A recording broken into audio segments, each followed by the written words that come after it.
and racing. Power of the Wind draws for your lead. Moving up, Valiente to take the lead. Then moving up, Cashier's Check by the Real Janelles. Episode, Mr. Kawaisu Amarosa. Banay Banay moving up by the Real Manila Smile. Then comes Virgin Island.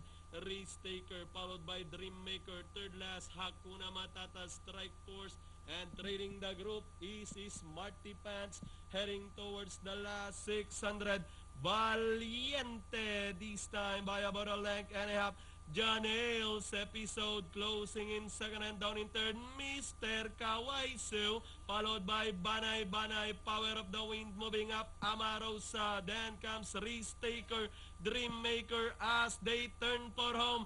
We have Valiente leading the field. Moving up on the outside, Mr. Kawaisu, Janelles episode, Hakuna Matata also closing in. Then on the outside, Amarosa, Race Taker with the last 150 more to run. It is now Mr. Kawaisu, Amarosa. Race Taker is on the outside, but Amarosa now doing the better, and finally Amarosa. Race Taker, Hakuna Matata, Mr. Kawaisu, Manila Smile, Power of the Wind for your super size